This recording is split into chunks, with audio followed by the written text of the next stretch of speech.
2023년 첫 주일 낮 예배입니다. 말씀의 제목은 두 길, 어느 길을 택할 것인가? 시편 1편 1절에서 6절입니다. 1981년 9월 1일 269명의 승객을 태우고 뉴욕 존 F 케네디 공항을 출발하여 김포 공항으로 향하던 대한항공 007편이 소련 영공에서 전투기 미사일의 공격에 의하여 격추를 당했습니다. 전투기가 민간 항공기를 공격한 것은 이것이 사상 초유의 일입니다. 이 사건으로 승무원과 승객 모두가 269명인데 다 사망하는 참으로 비극적인 사건이 되었지요. 소련이 민간 항공기가 항로를 이탈하여 소련 영공을 침입했다라고 주장했습니다. 아직도 그 진정한 원인은 모르고 있습니다만은 소련이 끊임없이 제기하고 있는 것은 그 당시 대한항공 007편은 항로를 이탈하여 소련 영공을 침입했는데 미국의 스파이 작전으로 이용해서 그렇다라고 고집을 하고 있습니다. 사실 비행기도 다니는 길이 있고 배도 다니는 해로가 있고 차도 다니는 차도가 있으며 사람도 다니는 인도가 있습니다. 모두 다 자기가 가야 할 길을 가야 하는데 이탈할 경우에는 문제가 생깁니다. 인간은 그 살아가는 길이 있습니다. 오늘 본문은 우리가 인생을 살아가는 데는 두 종류의 길이 있다라고 말합니다. 하나는 의인의 길이요, 또 하나는 악인의 길입니다. 의인의 길은 믿음을 가진 믿음의 길입니다. 오직 믿음의 길. 아무리 힘들고 어려운 상황이 전개된다 하더라도 믿음을 갖고 살아가는, 그리고 선택하는 길이 바로 의인의 길입니다. 왜냐하면 의인은 믿음으로 되어지기 때문입니다. 또 하나는 악인의 길입니다. 의인의 길은 풍성한 열매를 맺게 되는 복된 길이나 악인의 길은 바람에 나오는 겨와 같은 헛된 인생의 길입니다. 의인의 길은 하나님으로부터 인정함을 받을 수 있는 길이나 악인의 길은 망하는 길이라고 오늘 본문은 강조하고 있습니다. 여기서 우리가 오해하지 말아야 될 것이 있습니다. 그것은 믿는 사람은 의인이기 때문에 의인의 길만 걸어간다라고 고집하거나 믿지 않는 자들은 다 악인이기 때문에 다 악한 길로만 걸어간다라고 고집해서도 안 된다는 사실입니다. 여기 의인의 길이란 의인이 마땅히 걸어가야 할 길을 의미합니다. 믿음의 사람이라면 믿음의 길로 걸어가야 됨을 의미합니다. 악인의 길이란 악인이 주로 걸어가는 길을 의미합니다. 불신앙과 불순종의 길을 말하는 것이요. 그런데 예수를 믿어 신분적으로 의인이 되었다고 하더라도 악인들이 걸어가는 길을 걸어가고 있는 그리스도인들이 오늘날 또 많다는 사실입니다. 이것은 숨길 수 없는 실제적 상황입니다. 물론 그렇다고 해서 하나님의 자녀이며 의인된 하나님의 백성들이 그 권한을 박탈당하고 의인에서 신분이 박탈당한 채 악인의 신분으로 바꾸어지거나 천국에서 지옥으로 떨어지는 그러한 의미는 결코 아닙니다. 인생 자체에 복되고 영광스러운 특권을 누리지 못하는 데 문제가 있다는 말씀입니다. 우리 모두는 하나님의 자녀들입니다.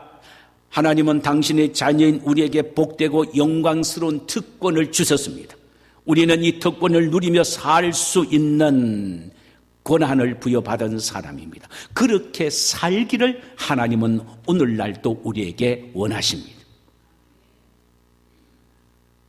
그런데도 불구하고 만약 하나님의 자녀인 우리가 세상의 악인이 걸어가는 삶의 스타일과 걸어가는 길의 스타일을 따라서 살아감으로 하나님이 허락하시는 이 행복을 누리지 못한다면 그것은 하나님의 마음을 아프게 하는 일이며 우리에게는 참으로 억울한 일이 되는 것입니다. 그러면 의인이 걸어가야 할 삶은 구체적으로 어떤 삶입니까? 본문에서는 소극적인 삶과 적극적인 삶 두 삶의 길이 있다라고 말합니다. 의인의 길이 말입니다. 소극적인 삶의 길은 뭡니까? 첫째로는 악인의 꾀를 따르지 않는 것입니다. 악인의 꾀를 따르지 않는다. 영어 성경에서는 does not walk in the counsel of the wicked. 악한 사람들과 의논하면서 걸어가지 않는다라는 의미입니다. 믿지 않는 불신자들과 자신의 인생을 의논하고 상의하면서 그들의 아이디어를 듣고 따라가는 어리석은 사람이 아니라 이 말입니다. 왕하 17장 1절에 보면은 아수르의 살만 에셀이 이스라엘을 침공합니다. 이스라엘의 호세 왕은 항복하고 조공을 바치고 그리고 끝까지 살만 에셀을 섬기기로 약속합니다. 그러나 얼마 후에 애굽 왕 소에게 도움을 요청하고 아수르 왕을 배반하고 조공 바치는 것도 중단해버립니다. 화가 난 살만 에셀이 이스라엘을 침공했고 그 결과 이스라엘은 건국 200년 만에 호세아 8년에 완전히 멸망당하고 맙니다. 하나님은 멸망의 원인을 이렇게 말씀하셨어요. 하나님과 의논하지 않고 애굽의 왕소에게 의논했기 때문이라 이렇게 말씀을 하셨습니다. 여러분, 우리는 하나님의 자녀입니다. 올 한 해를 살아가다 보면은 삶의 여러 가지 변수를 만나게 되기도 할 것입니다. 그때마다 우리가 명심해야 될 것은 세상 사람들과 믿지 않는 불신앙인들과 상의하지 말아야 합니다. 하나님 앞에 나가 하나님과 상의를 해야 합니다. 그것은 곧 하나님 앞에 나가 기도로 상의하는 일입니다. 그리고 때로는 믿음의 형제들과 상의를 해야 합니다. 복 받는 인생이 되려면 우리는 이렇게 해야 한다는 말씀이에요. 또 하나는 소극적인 삶인데 이 또 하나의 소극적인 삶은 죄인의 길에 서지 않는 것입니다. 죄인의 길. 이는 믿지 않는 자들의 삶의 방법을 따르지 말라는 말입니다. 지금 이 세상은 믿지 않는 불신자들의 삶의 방법이 인간이 살아가는 전형적인 방법인 양 상식화되어 있습니다. 그래서 많은 사람들이 책을 통하여 강의를 통하여 그 말에 홀깃해서 말이요 그 길을 따라가는 바보 같은 인생들이 많습니다. 그러나 그들은 스스로 똑똑하고 영리하다라고 생각합니다. 그러나 여러분, 상식화되고 있는 그래서 많은 사람들이 가는 그 길을 따르지 않으면 망하는 것처럼 보입니다마는 그러나 절대로 그렇지 않습니다. 하나님의 방법대로 하면은 하나님이 원하시는 방법대로 살아가면은 믿음의 방법대로 의인처럼 살아가면은 처음에는 손해를 보는 것처럼 느껴지나 결국은 반드시 흥하게 됩니다. 그것은 바로 하나님이 원하시는 길이고 믿음의 길이고 의인의 길이기 때문입니다. 할렐루야! 이게 바로 믿음으로 결단하면서 믿음으로 살아가야 될 길이란 말씀이에요. 세 번째 소극적인 삶은 오만한 자의 자리에 앉지 않는 것입니다. 오만이란 히브리 말로 레침인데 이는 조롱하다 비웃다라는 의미입니다. 여러분, 이는 하나님의 존재와 하나님의 역사와 하나님의 능력과 하나님의 성품을 욕하고 비난하고 업신 여기는 자들을 의미합니다. 여러분, 우리의 삶 속에 우리도 모르는 사이 얼마나 이런 말들이 많이 있는지 모릅니다. 하나님과 아무 관계가 없는데 하나님을 신성 모독하면서까지 욕을 만들고 부정적인 말을 만드는 이 세상의 사람들입니다. 그것을 예수 믿는 사람도 일반 통용되어 있는 말처럼 생각하기에 그저 무심코 따라합니다. 갓댐이라든가 뭐 어렵고 힘든 일이 있으면 막 제기를 할 땐 지저스가 그게 무슨 상관이 있습니까? 이건 이걸 모르고 말입니다. 헌일은 알아도 삶 속에 습관이 되어서 이렇게 말하는 사람이 있다 이 말입니다. 아무 관계도 없는데 오마이갓 하고 말이에요. 다 욕이에요. 하나님에 대한 신성 모독입니다. 이렇게 말하는 사람들과 사귀지 말라 이 말입니다. 쉽게 말하면 이렇게 말하며 살아가는 하나님의 이름의 영광을 무시해버리고 하나님의 영광스러운 이름에 신성 모독하며 삶을 살아가는 불신앙적 삶을 가진 사고를 가진 가치를 가진 사람들과 인생을 한 길에 나란히 걸어가지 말라는 의미입니다, 여러분.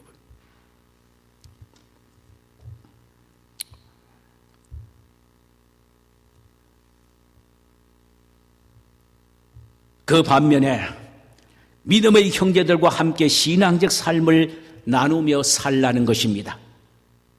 이것이 바로 의인이 믿음의 사람들이 취해야 할 적극적인 방법입니다. 삶이에요. 하지 말라는 것은 소극적인 삶이요. 하라는 것은 적극적인 삶의 방법입니다. 2절에 보니까 여호와 율법을 즐거워하여 그 율법을 주라도 묵상하는 자도다 그랬습니다.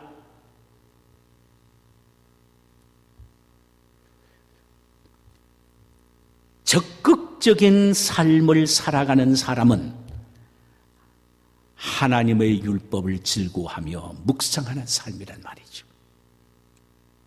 여러분은 하나님의 말씀을 듣고 배우고 즐겨하며 기뻐하기도 하지요.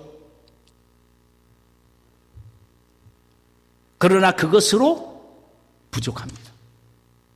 그것으로 다 된 걸로 생각해서는 안 됩니다. 그 말씀을 묵상해야 합니다. 묵상하다는 말은 히브리 말로 하가인데 이 말은 되새김질하다, 묻고 속삭이다라는 의미입니다. 묵상이란 말은 그렇다면 하나님의 말씀을 마음 깊이 두고 그 말씀을 묵상하고 되새김질할 뿐만 아니라 그 말씀이 나에게 말씀하게 하고 내가 그 말씀에 반응한 것을 말합니다. 이를테면 쉬지 말고 기도하라 라는 말씀을 묵상한다면 말씀이 나에게 묻습니다. 너 걱정하고 근심은 했지. 왜 이런 상황에서 기도하지 않니? 이렇게 나에게 말씀이 묻는 겁니다. 그 말씀에 대해 반응은 하나님, 내가 인간을 너무 의지하고 세상적 방법을 너무 의지해서 하나님 앞에 참 기도하지 못한 이 잘못입니다. 회개합니다. 용서해 주옵소서. 이게 묵상이에요. 하나님이 나에게 말씀하시고 묻고 내가 거기에 대해서 반응하는 것, 이것이 묵상입니다.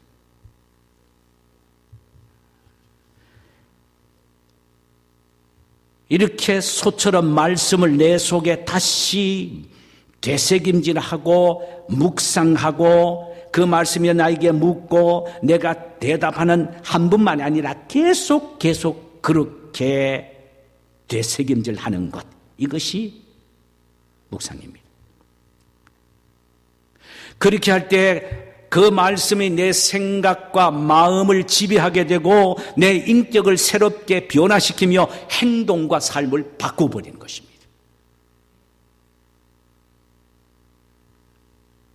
이런 적극적인 삶을 살 때에 하나님의 말씀을 읽고 듣고 즐거워하며 묵상하는 적극적인 삶을 살 때에 어떤 축복을 주시느냐, 이들이 누리게 되는 축복이 무엇인가 하는 부분에 대해서 오늘 본문에서는 4가지를 말씀하고 있습니다. 첫째로는 전천후 열매 맺는 삶이라는 것입니다. 그는 시냇가에 심은 나무가 철을 따라 열매를 맺으며 라고 했습니다. 여러분, 시냇가에 심겨진 나무를 한번 생각해 보세요. 아무리 흑심한 가뭄의 때에도 결코 죽지 않고 오히려 그 뿌리가 깊이 내려져 있으므로 항상 물을 빨아들일 수가 있어서 철을 따라 오히려 열매를 더 풍성하게 맺을 수가 있다는 것입니다. 이처럼 하나님의 자녀인 우리가 의인의 길로 걸어가게 되면은 시냇가에 심은 나무처럼 항상 열매 맺는 인생이 된다라는 것입니다. 이에 대하여 예레미야서 17장 8절에서 예레미야는 이렇게 노래합니다. 그는 물가에 심어진 나무가 그 뿌리를 강변에 뻗치고 더위가 올지라도 두려워하지 아니하며 그 잎이 청청하며 가뭄은 해도 걱정이 없고 결실이 그치지 아니함 같으니라. 여러분, 때를 따라 영적 은혜를 풍성하게 받고 기도하는 것마다 응답받고 필요한 것마다 체험을 받는 이런 인생을 산다면 얼마나 신나는 인생이 됩니까?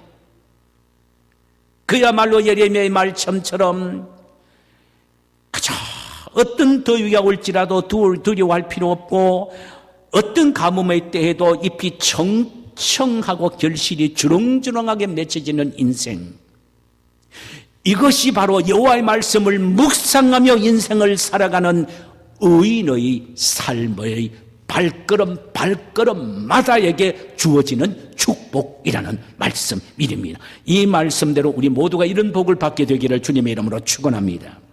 두 번째로, 잎사귀가 마르지 아니한 것 같은 삶입니다. 여러분, 뜨거운 바람이 불고 비가 내리지 않으면 물가에 심기지 않은 나무는 다 말라 죽게 됩니다. 그러나 우리가 압니다만 시냇가에 심기운 나무는 가뭄과는 관계가 없습니다. 늘 푸른 잎을 자랑합니다. 왜냐하면 뿌리가 깊어서 강변에서 흐르는 물을 섭취하기 때문입니다.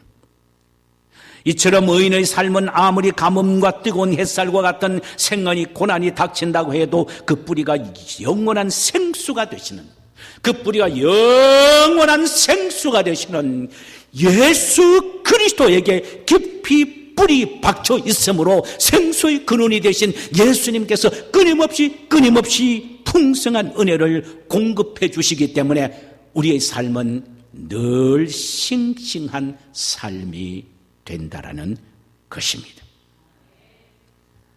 세 번째로는 형통한 삶입니다.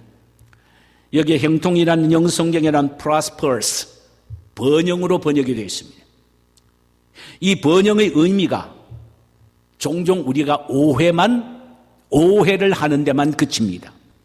하는 일마다 잘 되고 몸은 항상 건강하고 물질적으로는 풍성하고 가정에는 어떤 우한도 없는 그런 상태를 번영 prosperity라고 말한다는 말입니다. 물론 저와 여러분이 하나님이 인정하시는 길을 걸어가시기만 하면은 이런 축복을 받는 것은 사실입니다. 이에 대하여 신명기서 15장 14절과 5절에서 너는 만일 내 하나님 여호와의 말씀을 듣고 내가 오늘 내게 내리는 그 명령을 다 지켜 행하면 내 하나님 여호와께서 내게 기업으로 주신 땅에서 내가 반드시 복을 받으리니 너희 중에 가난한 자가 없으리라. 하나님의 축복으로 부를 약속하셨죠. 잠언서 10장 22절에는 여호와께서 주시는 복은 사람을 부하게 하고 근심을 겸하여 주지 아니하니라. 가정에 근심이 없이 태평한 삶을 주신다고 하셨어요. 신약성경 요한 3서 2절에서는 사랑하는 자여 내 영혼이 잘 되고 내가 범사에 잘 되고 강건하기를 간구하노라라고 말씀하시기도 하셨습니다.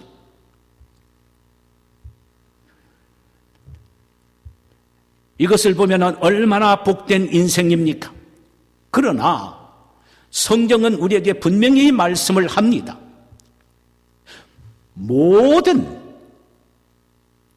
그리스도인들이 다 신령한 믿음을 가지고 있으면은 그저 가정에 우한도 없고 물질적인 가난도 없고 육체적 질병도 없이 모든 것이 다 만사형통하다라고 주장하는 사람들이 있다 이 말입니다. 이것은 온전한 진리는 못 됩니다. 반쪽 진리는 되어도 온전한 진리는 못 됩니다. 왜냐하면요, 우리가 알아야 될 것은 온전한 진리는요, 성경은 우리에게 이렇게 말씀하십니다. 욥을 통해서도, 다윗을 통해서도, 하박국을 통해서도 우리에게 하나님, 의인이 왜 이렇게 고통을 당하고 악인은 저렇게 하는 것마다 잘 됩니까? 오히려 악인은 죽을 때에 살이 비둥비둥 찌고 눈은 더 초롱초롱하면서 고통 없이 죽습니까? 왜 이렇습니까? 이렇게 질문하고 반문하기도 합니다. 그런데 여러분, 우리가 알아야 될 것이 있습니다. 하나님의 말씀은요, 하나님의 약속의 말씀은 우리에게 균형 잡힌 삶을 살기를 원합니다. 어떤 때는 신앙생활 잘해도 욥처럼 물질적으로 다 잃어버릴 때가 있고 질병으로 고통을 당할 때도 있습니다. 다윗이 고백한 것처럼 정말로 질병의 고통함에 죽음의 앞에서 몸부림을 치는 경우도 있습니다. 중요한 것은 놓치지 말아야 될 것은 뭐냐? 진정한 프라스펄리티, 진정한 번영이 뭐냐 하는 것입니다. 진짜 번영이 뭐냐 하는 것입니다. 그것은 영적인 번영이라는 것입니다. 가난과 질병과 어려움에서 해방되는 것도 중요하지만은 그 가운데서도 얼마든지 인생을 살아가는데 인간에게 그러한 어려움을 겪을 수도 있지만은 그 가운데서도 영적인 풍성함, 하나님이 주시는 영적 은혜 때문에 마음의 평강과 기쁨과 하늘나라에 대한 소망과 하나님이 함께 하심으로 말미암아 나에게 주어주시는 하나님의 영적 은혜와 평강과 기쁨을 소유하는 것, 이것이 진정한 프라스퍼리티, 번영이란 말씀이 옳습니다. 우리에게 이런 축복을 받기를 성경은 요구하고 있다라는 말씀입니다. 그래서 오늘 참으로 그리스도 안에 있는 사람은 형통한 삶을 사는데 정말로 그 형통한 복이 얼마나 영적으로 풍성한 것인가를 우리에게 말씀하고 있습니다. 사랑하는 여러분, 여러분은 어떤 인생을 살기를 원하십니까? 물론 의인의 걸어가는 길이지요. 반드시 그 길은 아름답고 영광스럽습니다. 반대로 오늘 본문에 보니까 악인의 걸어가는 길에서 그들이 당하는 종국을 말씀하고 있습니다. 악인들은 그렇지 아니며, 이 말은 악인들은 절대로 의인처럼 형통하지 못한다는 말입니다. 악인들은 절대로 의인처럼 환난과 역경 속에서도 영적으로 하나님이 주시는 영적인 기쁨과 평안과 은혜인 영적인 프라스펄리티를 누리지 못한다. Never! 결코 그렇지 않다라는 것입니다.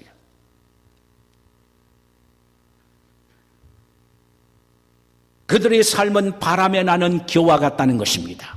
여러분, 바람에 나는 겨를 한번 보세요. 시골에서 어머니가 채로서 곡식을 가르실 때에 우리가 잘 알잖아요. 바람이 불면은 어머니가 채로 이렇게 곡식을 들고 날립니다. 그러면은 겉보기에는요, 알곡처럼 보이도 바람이 싹 불게 되면은 어떻게 됩니까? 세상에 죽죽이가 돼서 다 날아갑니다. 우리 눈으로 볼 때는 잘 되는 것 같고, 형통한 것 같고, 복된 것 같고, 그 부 영원할 것 같고, 그 건강 영원할 것 같고, 그 참 인생을 살아가면서 즐기는 그 기쁨이 영원한 것 같지요. 기억하세요. 바람에 나는 겨와 같습니다. 언제 인생의 환난, 바람의 환난, 고난의 환난이 불어닥칠 때에 겨처럼 아무것도 아닌 것처럼 날아가 버리는 죽정력 같은 게 바로 악인의 삶입니다. 그걸 우리가 알고 봐야 합니다. 그러니까 우리는 결코 악인의 삶에 부러워할 필요 없습니다.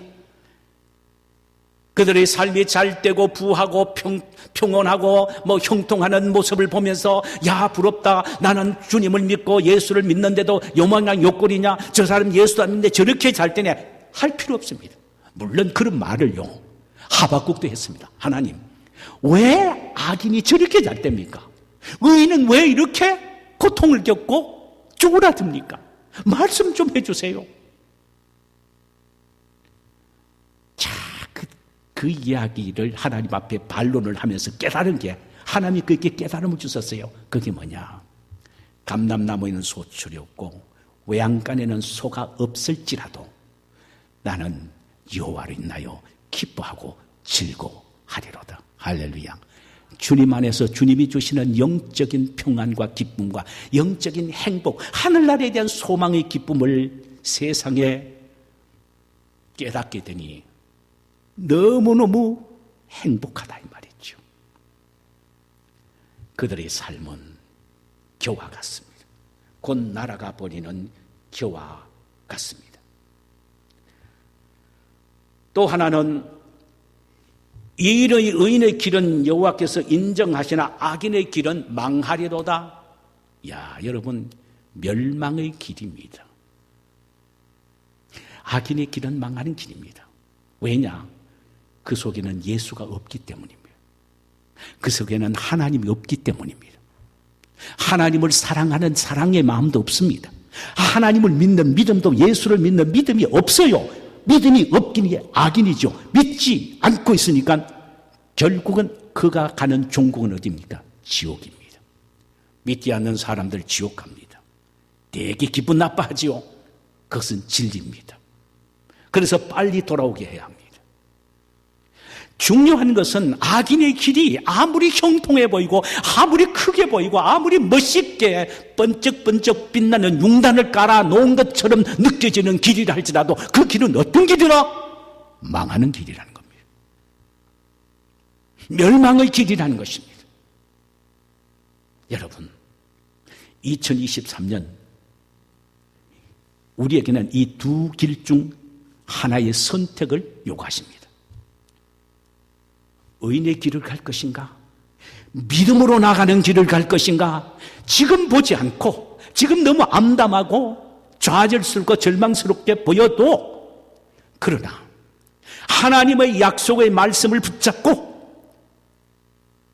그 말씀에 순종하면서 나아가는 인생을 살 것인지,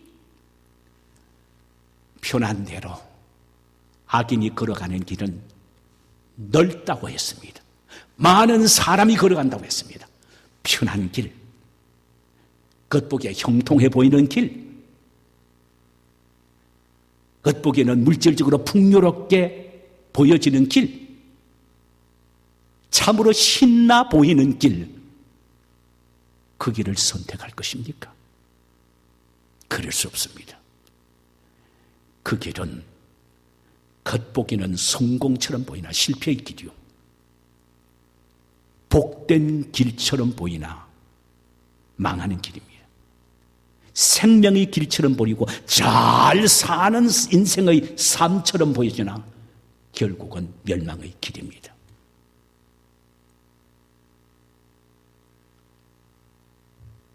물론 의인의 길은요, 힘들고 어렵습니다. 그 길은 협착합니다. 좁아서 많은 사람들이 그 길로 안 가요. 손해보는 것처럼 느껴지는 길입니다. 아니, 손해봅니다. 비난당하는 길입니다. 조소를 당할 수 있는 길입니다. 업신여김을 당할 수 있는 길입니다. 때로는 물질적으로 잃어버릴 수 있는 길입니다. 명예에 크나큰 손상을 입을 수 있는 길입니다. 그러나 누가 봅니까? 하나님이 보십니다. 하나님이 우리를 워치아웃 하십니다.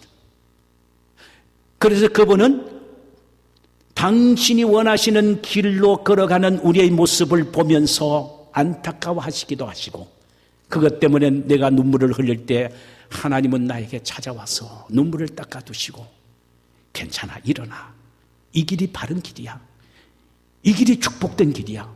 이 길이 바로 성공의 길이야. 그러니 다시 일어나. 내가 너를 워치하고 있어.